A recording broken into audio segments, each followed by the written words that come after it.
Hi everybody, it's Coach Debbie and Joshua Delicious. Joshua Delicious. That's one of my 9-year-old sons, and we're sitting in the car line getting ready to go to school for the day, and so I definitely wanted to check in with you. Can you believe that we're on week 10? That's crazy. I know I say that every week, but time has really flown by. And we're finishing up some of our hormone education this week, if you will. And you're going to notice in your email there's an attachment with the explanations of estrogen and progesterone. And then today we're kind of diving into testosterone, which typically has, this connotation of being just for guys, but honestly, it's really important for women too. So what happens in our menopausal years is estrogen falls, progesterone falls, and even though testosterone, yes, technically is also declining, it becomes more dominant. So even though everything is decrease, the ratio of estrogen, progesterone, and testosterone, because the other two have gone down, testosterone actually becomes a more prominent player, if you will. Even though it's gotten lower, it is still more dominant. And so what that can mean, unfortunately, is women get that kind of manly shape, that big belly, and unfortunately, with men and women with age, it's pretty typical to hear about the lower sex drive, the decreased sexual function, weaker orgasms, all of these things that are because of the hormones. And, just honestly, kind of like an aside of all of this, with all the women that I talk to regularly, I think a lot of women have said that their sex drive has decreased. They're like, has anybody seen my libido? And they think it's really a marital problem when actually it can just be a hormone issue, really, that can easily be fixed.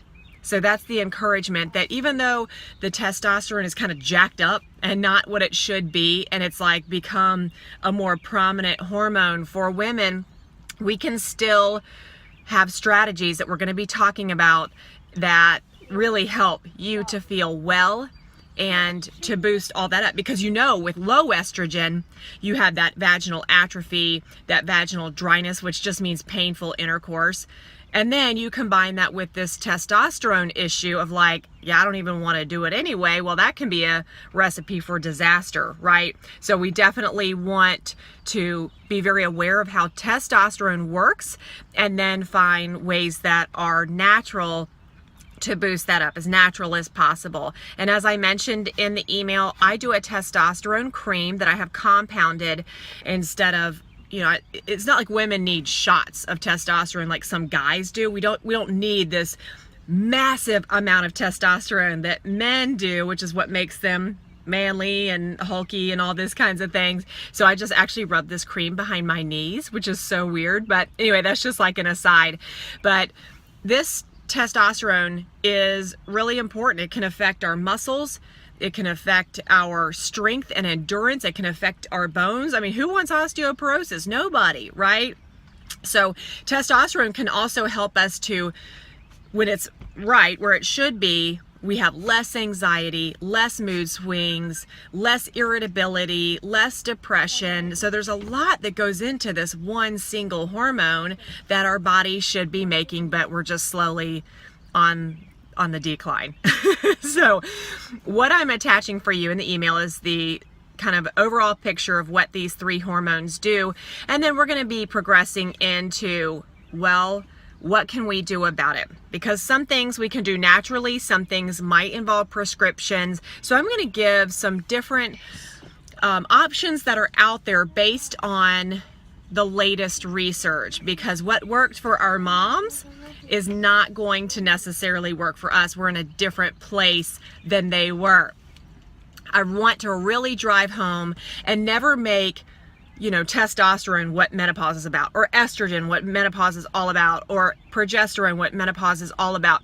I really want to keep hammering home the reality that nutrition is redonkulously important. We can wish we ate better and then go eat junk, or we can actually go eat better and not eat the junk.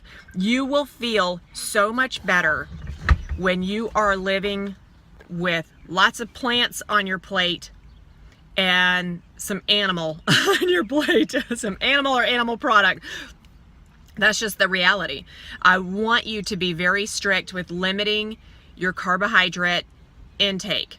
And hopefully when you're getting your heck in check, remember how we were saying, okay, is your heck in check? And are you seeing body change? Great, then you don't need to make any changes. If your heck is in check, but you're not seeing changes, then there's adjustments to be made.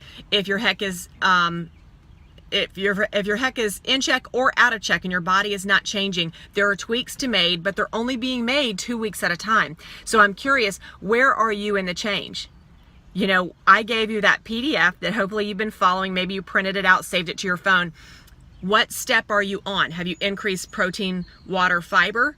Are you starting to adjust your carb or fat intake? Where are you in that list, and what is working and what is not? Don't do what doesn't work, but give yourself 2 weeks for each change in order to really monitor that effectively. So that's it for now. I didn't want to make this too long of a video, but I do want you to check in and let me know how things are going. I'm so proud of you for taking care of yourself. Do some self-care today. Maybe go for a walk. Exercise is optional. Okay, bye.